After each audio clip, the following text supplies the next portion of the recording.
정도. 그러면 A베타가 뇌 속에서 정상인에 비해서 많이 만들어지기 시작하는 나이는 30년 전, 대략 한 35세라고 했을 때 35세부터 A베타는 뇌 속에서 만들어지고 있습니다. 점점 증가하다가 이어서 타우가 A베타처럼 많은 양이 만들어지고 축적이 되고 응집이 됩니다. A베타가 최고치에 이를 때 이어서 이제 타우가 최고치에 이르고 이 두 가지 이어서 기억력이 나빠지는 것이 이제 증상으로 나타나게 되겠죠. 말씀드린 대로 이어서 여러 가지 2차 증상도 나타나게 됩니다. 정리를 하면 순서를 보겠습니다.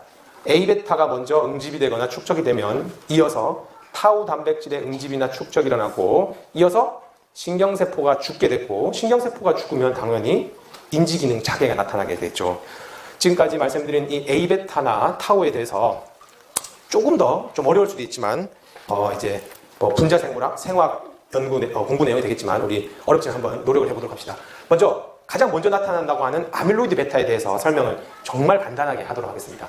아밀로이드 베타의 또 다른 이름은 베타 아밀로이드가 되겠습니다. 여기 써놓은 것처럼 A베타는 36개에서 43개의 아미노산으로 구성된 펩타이드라고 합니다. 좀 말이 어렵죠. 우리가 단백질을 많이 들어보셨죠. 우리 몸에 있는 모든 생체 분자는 소위 이제 중합체들은 단량체, 영어로 모노모 단량체가 있고 폴리모 중합체가 있겠죠. 단백질, 즉 프로틴은 아미노산들이 합쳐져서 20개의 아미노산들이 특별한 서열을 이루어서 단백질을 이루고 있습니다. 탄수화물은 당들이 합쳐져 있고 RNA나 DNA 같은 핵산은 뉴클레오타이드들이 합쳐져 있겠죠. 이렇게 아미노산들의 합을 단백질이라고 한다고 했는데 아미노산이 50개 이하면 보통 과학자들이 펩타이드라고 부릅니다. 그래서 A베타의 경우는 아미노산이 36개에서 43개이기 때문에 아미노산의 합이지만 단백질이 아니라 펩타이드라고 우리가 부르고 있습니다. 어쨌든 A베타라고 하는 펩타이드의 종류는 이 글로 봤을 때는 몇 개다? 36개짜리도 있고 37개짜리도 있고 43개까지 있는 다양한 형태를 이루고 있습니다. 근데 그 A베타의 다양한 폼 중에 가장 많은 형태가 A베타 40폼이라고 하는 겁니다. 이 40은 이름에서 알 수 있는 것처럼 아미노산이 몇 개? 하나, 둘, 셋, 넷, 40개가 있습니다. 그리고 A베타가 한 90%라면 한 9대1 비율로 이게 9면 1 비율로 개수는 좀 적지만 A베타에 아미노에시드가 2개 더 있는 A베타 42폼이 또 있습니다. 여기 제가 써놓은 것처럼 42폼이 알츠하이머병에 더 결정적인 역할을 합니다. 왜냐하면 이 A베타라고 하는 펩타이드는 서로 응집이 되면 독성을 나타내게 됩니다. 응집이 일어나지 않으면 독성을 잘 나타나지 않는데 응집이 잘 일어나는 폼이 여러 가지 A베타 중에 42가 응집이 잘 일어나고 그래서 독성을 나타낸다. 독성을 나타내면 세포가 죽게 되고 그러면 뇌가 위축이 되고 인지기능에 문제가 일어나게 되는 거죠. 이 두 번째 글을 보면 아까 우리가 봤던 내용입니다. 알츠하이머병 환자나에 축적되는 아밀로이드 플락. 아밀로이드 플락은 무엇으로 구성되어 있다? A베타로 구성되어 있다. 아밀로이드 플락을 좀 전에 봤지만 혹시 기억 못하시는 분들을 위해서 뇌 속에 신경세포 사이에 이렇게 축적된 구조물, 여기서 이렇게 큰 갈색으로 보이는 구조물의 구성 성분은 뭐다? A베타 단백질들이 여러 개 합쳐진 것이 아밀로이드 플락이다. 그렇게 이해하시면 되겠습니다.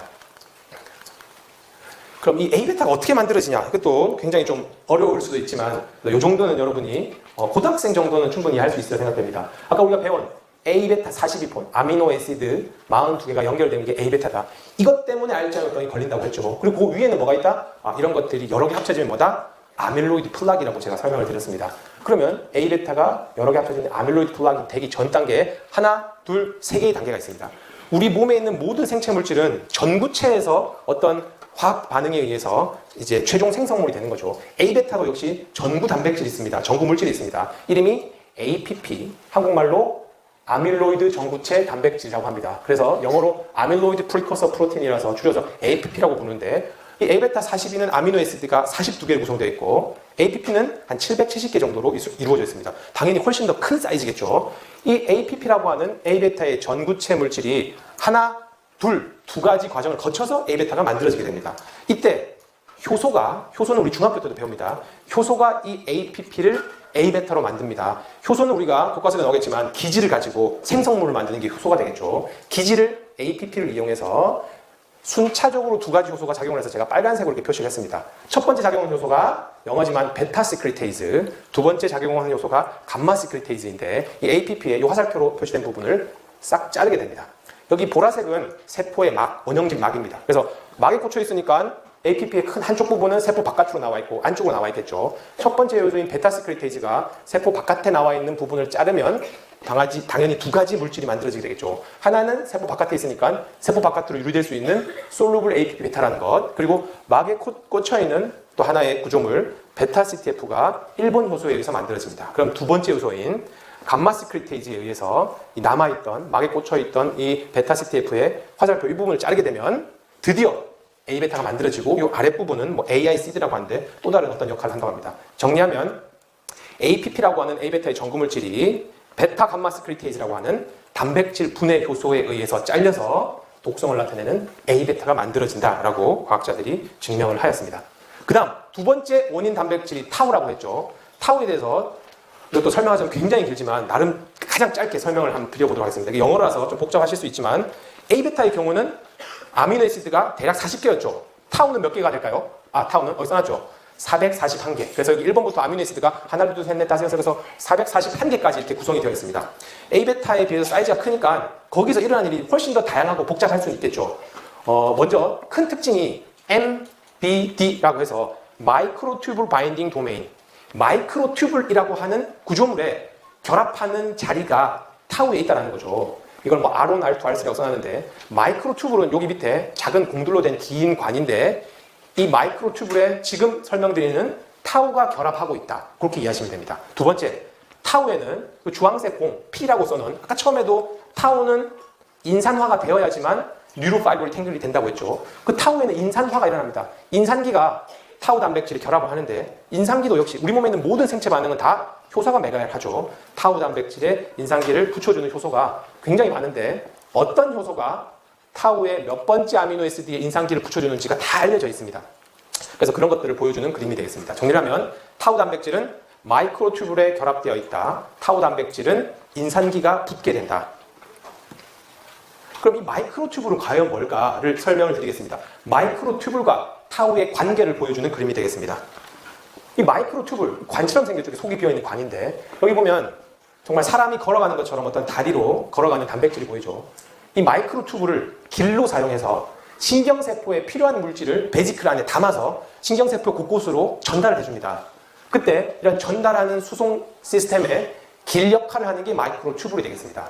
그리고 우리 사람은 뼈가 우리 몸을 이런 구조를 유지해주고 제가 서서 움직일 수도 있죠. 신경세포의 골격은 마이크로튜브이 되겠습니다. 그래서 마이크로튜브는 어떤 물질 소송의 길 역할도 하고 그리고 세포의 골격을 유지해주는 역할도 합니다. 그럼 다시 타우로 돌아가서 마이크로튜블과 타우는 어떤 관계가 있냐? 마이크로튜블이 타우에 결합하고 있음으로써 마이크로튜블을 안정화시키고 있습니다.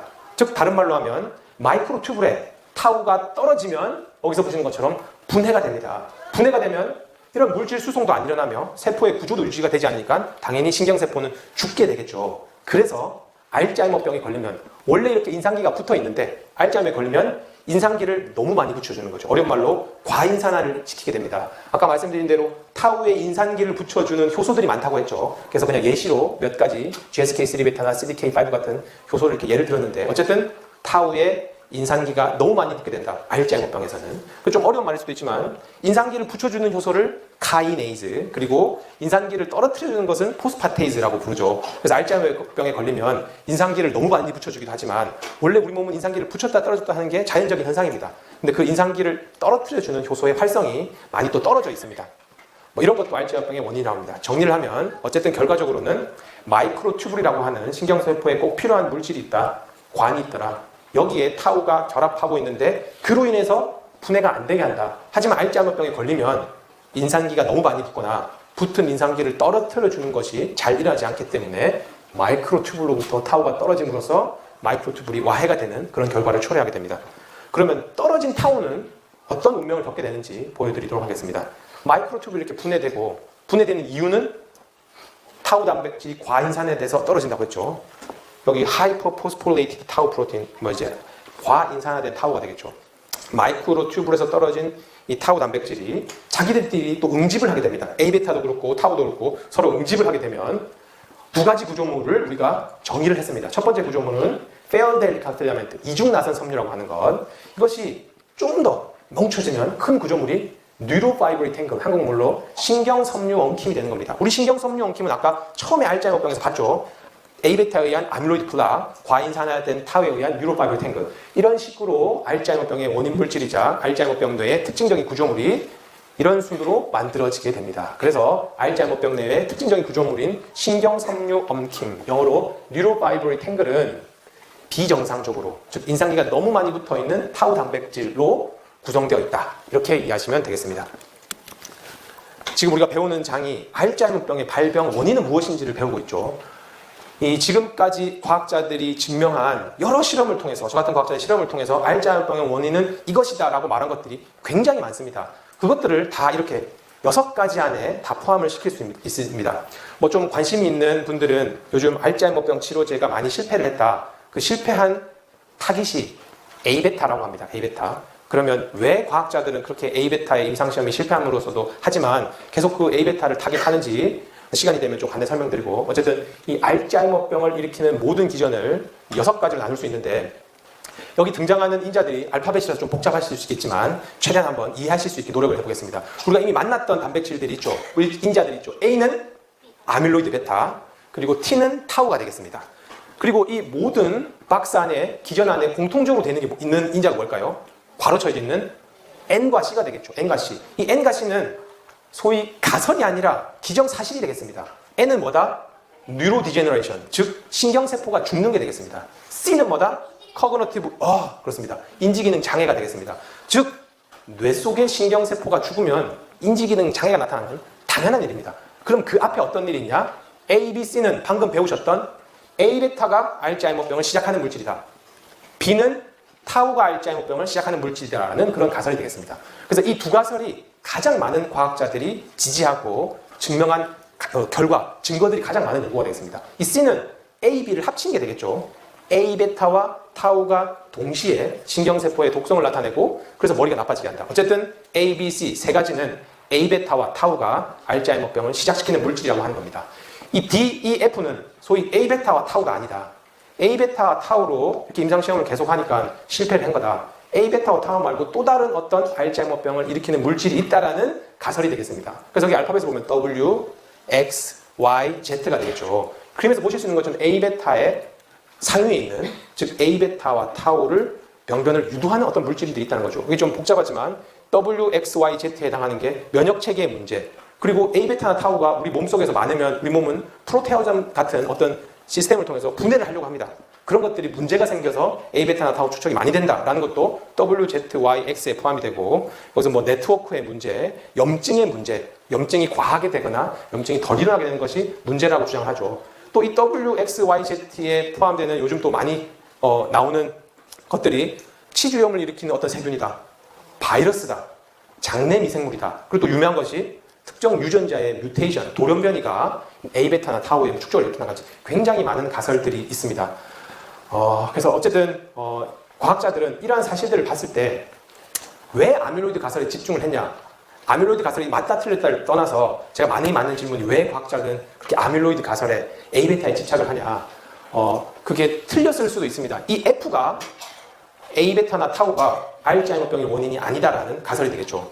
A베타는 셀데스나 인지기능에 영향을 못 미친다라는 가설이 F가 되겠습니다. 하지만 나머지 A, B, C, D, E를 보면 A베타는 모든 가설들에서 세포 사멸을 유도하는 데 일정 부분 기여를 합니다. A도 당연히 A베타가 시작하는 물질이고, C도 A베타가 시작하는 물질이고, D 같은 경우도 A베타가 세포 사멸을 유도합니다. D의 경우도 A베타가 사멸을 유도합니다. E의 경우도 A베타가 세포 사멸을 유도하고 있죠. 그래서 여러 가지 증거들이 아밀로이드 베타가 알츠하이머병의 원인이다라고 주장을 하는데, 그 많은 가설들 중에 제가 생각난 거 2가지를 말씀드리면, 아까 처음에서 말씀드린 A베타라고 하는 것은 알츠하이머병 환자 뇌에 항상 존재하는 단백질입니다. 아까 말씀드린 이 W, X, Y, Z는 어떤 알츠하이머 환자에는 존재하지 않고 일부 알츠하이머병 환자에서만 나타나는 증상일 수 있다는 거죠. 다시 정리하면 A베타는 모든 알츠하이머병 환자에서 존재하는 병인이고, 그리고 A베타를 제가 실험을 해도 A베타를 세포에 처리하면 세포가 죽습니다. 즉, 이 관계가 너무나도 확실하다는 거죠. 많은 과학자들이 오랫동안 A베타를, 저희 실험실에서도 A베타를 쥐 내에다가 수술해서 넣으면 세포가 죽습니다. 그 말은 세포가 죽으면 머리가 나빠진다는 거죠. 뭐 그런 이유 때문에 제가 A베타 가설이 맞다 틀렸다 말하는 게 아니라 왜 과학자들은 그렇게 A베타에 집착하는지 분위기를 한번 말씀을 드렸습니다.